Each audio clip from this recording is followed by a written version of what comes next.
And I'm so excited. Once again, here with me is the one and only director of broadcast of chess.com, Aran. Hawaii. Yeah. Hello, That's all I'm known Aran. for these days.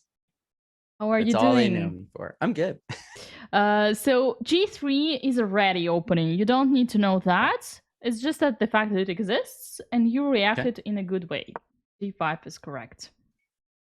Knight F3 is crazy. Yeah. Totally crazy. I was like, what? What? Is this guy like, as soon as I see moves like this, I think they have some kind of trick line, right? I'm like, this has to be a trick line, and they're trying to fool me into playing something that then turns into a sequence of captures that I wasn't expecting. I don't know. So in fact, this should motivate you even more. And you react very good, e5, properly. d4, now he tries to take the center. Knight c6, perfect move, as if you were using computer, which I know you don't. D takes e5, knight takes e5, knight f4, knight f6, bishop g2, c6, perfect. Now, do you know how this is called? Pawns d5, c6, b7, towards the bishop on g2. No. This is called a barrier. So it is the strongest barrier. It's the strongest way of putting your pawns towards or in front of opponent's pieces. e4. Now the guy gets back to his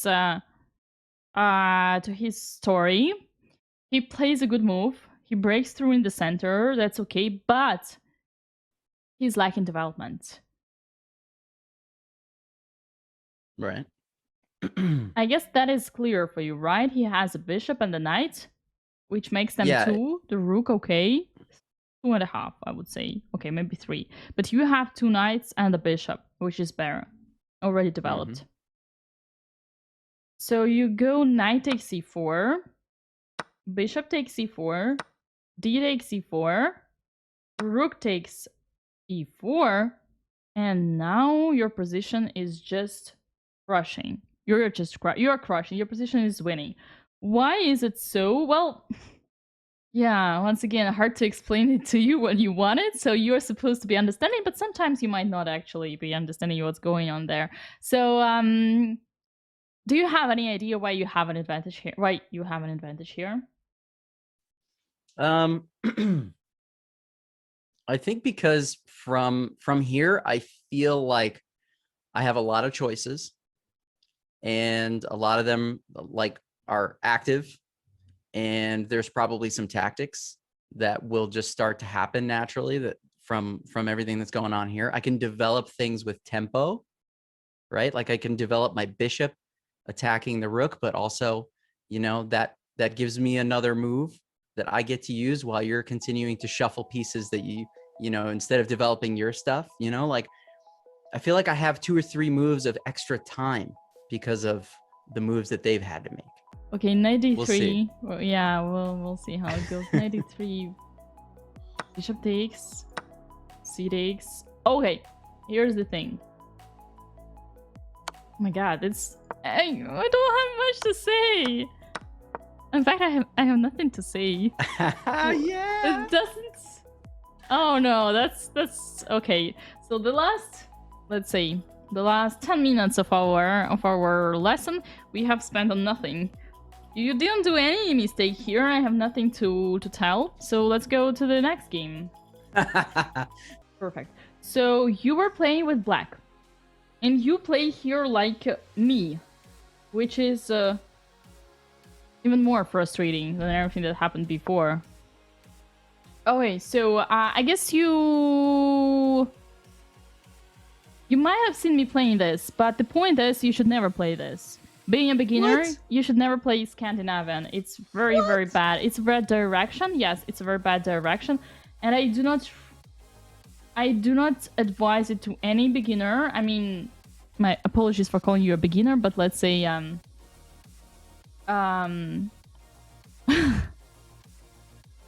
Sorry, go ahead.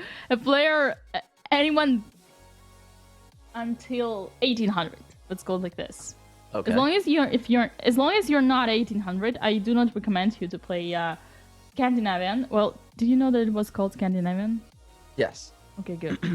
Force you to develop wrong instincts. For instance, here, what do? You develop your queen on the move number 2. That's just that's terrible. Honestly, that's terrible. The rule says you should never develop your queen in the opening. What should you develop in the opening, by the way? Knights and bishops and those kinds of things. And the first thing that you do, or could you tell me all the things that you should do? Let's see. Control the center. Okay. Develop your pieces. First thing, yes. Second Castle piece. your king, right? Get your king safe. Yeah. And try not to make too many moves with the same pieces in those first few moves, right? Try not to move that same knight, 3 times or whatever. Just move one piece, then that piece, get them all out. Yeah, that's true. That's what it is. So you should first develop your pawns, you take the center, then you develop minor pieces, knights and bishops, and then you castle. So you do not, under no occasion, you develop your queen like this. That's bad. Why? Why is it bad? Because the queen will get attacked. That's what happens here. And you will tell me, or John, was it John? John will tell me, but that's the theory. Yeah, of course it's the theory, but that doesn't teach you how to play chess. You just can memorize this line, then try to trick, but that's not the way how you will improve. So how many moves have this queen made already? 1, 2 moves. And other pieces, 0 moves. Look at your pieces. What are they doing? Well, here on the Belenkaya's channel, we see they're stuck in the toilet. So bishop g5, and you play knight c6. Okay, knowing that you play this on purpose, tell me, where was the point when you didn't remember what to do anymore?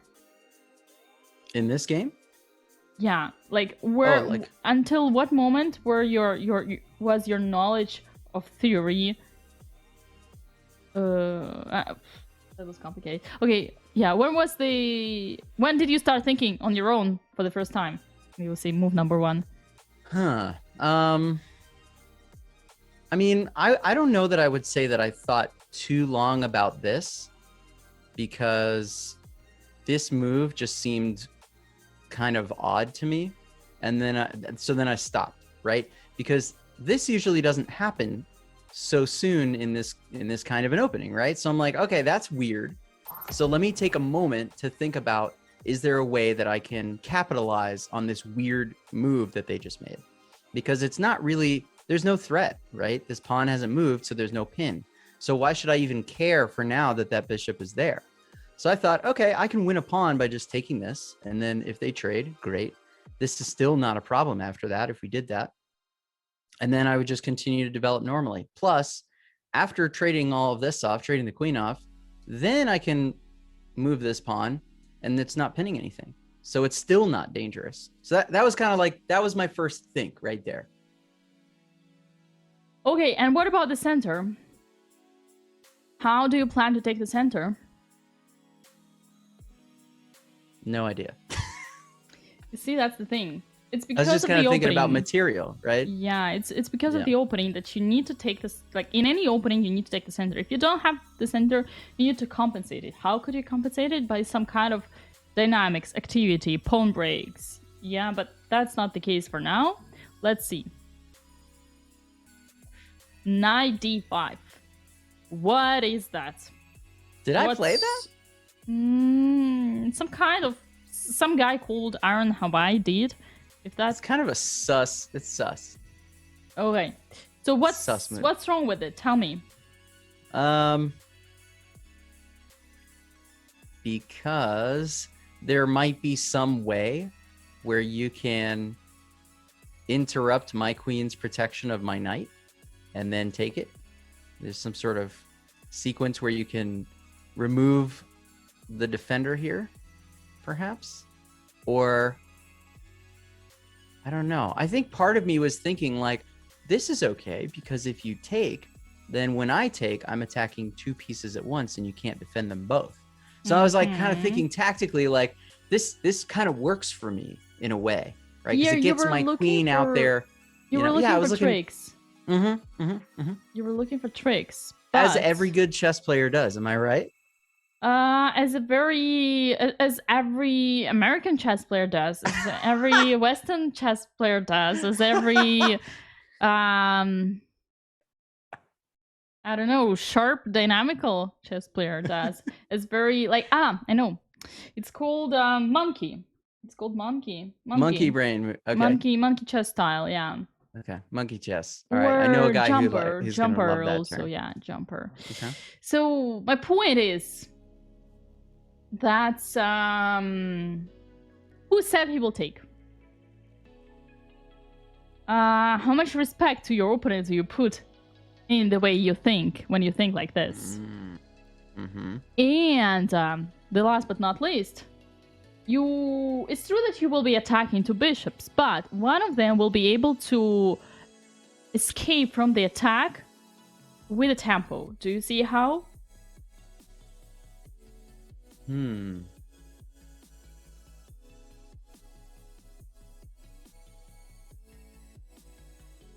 Oh, what if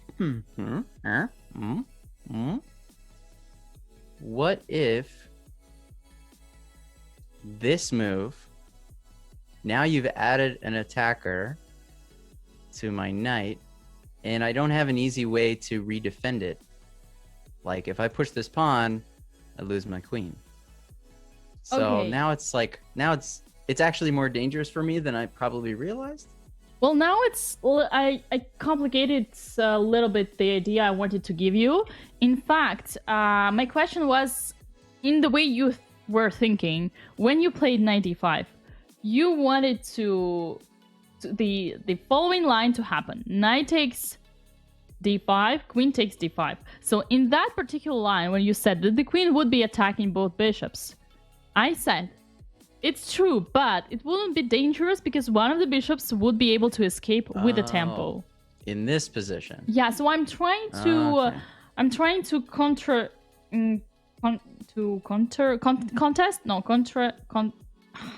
contradict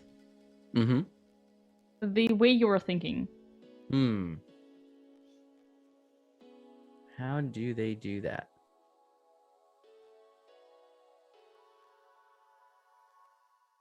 So two bishops would be attacked, but white would be able to save one of them with a tempo, which means that it wouldn't be dangerous. You see? Right. So what would be? I don't know.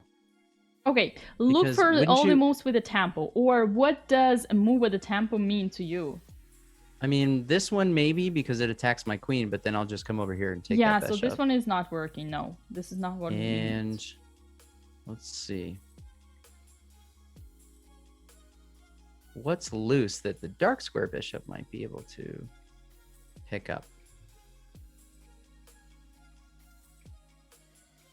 No, it's not a dark squared bishop. Yeah, it's not a dark squared bishop. It's a light squared bishop. Light squared bishop would be able to escape with a tempo. And I want you to find how. Just, to train your way of thinking, your calculation skills. Imagine the situation. Knight takes d5, queen takes d5, and you are attacking two bishops at the same time. Isn't it just isn't it just that now that these are traded, you can just take here with check? And regardless of how I take back now, it's just equal trades. The whole thing is just equal trades. Yeah, okay. That's it. So it wouldn't be dangerous. That shows you that it wouldn't be dangerous, okay?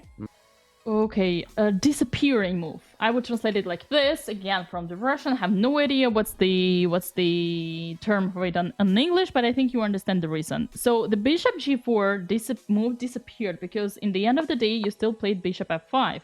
The only difference with this position is that now he has a pawn f3. And this pawn is bad for him because he cannot put his knight properly. Plus, in a way, it could actually weak his king. Okay, so then I guess the question is, if I had played that and white didn't want to create that weakness for themselves, then what could they do instead? White here. Well, yeah.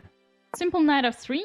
It would be weird to you because it would be putting under pin, but no one can attack this pin. In fact, the only person who is active here is white, so it would be good. Yeah, knight f3 would be better.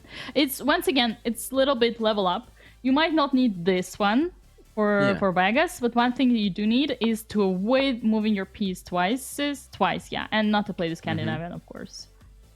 Okay. So let's continue. Let's put this a very nice little question mark here after knight d5. You know what that means, right? The notation and all. It means not great. Means bad. Yeah.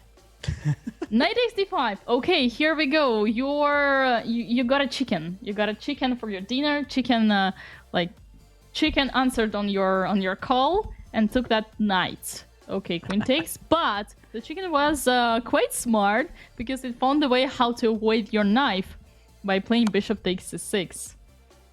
Queen takes c6, and now knight f3.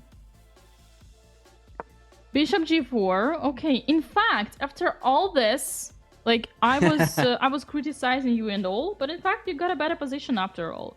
So your trick worked. The philosophical question here would be, was that a good plan if it worked? Right. I let you make that conclusion on your own, but I would say still no, because you never know who is your opponent. You shouldn't underestimate it. You shouldn't disrespect it, and sooner or later your opponents will be strong enough to not to go there. Okay, so it's always better to play strong, thinking that your opponent will do the best moves, and then if they're weak and they do mistakes, then you will anyway find the way how to punish them for that. How to take your advantage from that. So it's always better to think that your opponent is strong. But once again, there were too many ifs in like this situation. I was like, well, if this, then I'll get that. Yeah. And then they'll have to do that, which was also an assumption that they have to do the response that I think they, Yeah, but once again, if you want to win the tournament, and if that's the last tournament in your life, you kind of want to play good. And when you put the tricks, but you play dubious because your moves are bad, but they work, there are many players with a style like this. Many players. It's, once again, it's just a style, but people won't say that you played good. People won't say that you played good. People will say that your opponent played worse than you. Now you're back to the business. You're back to business. And you're even having advantage here. Knight f3, bishop g4, d5, queen g6. Ouch. How does it come that you play against opponents who are so weak? Okay, nothing to see here. Yeah. Okay, let's think go to the next one. The problem is, I'm at the place now where I make a lot of little mistakes that eventually I'll lose, as long as they don't make one big one.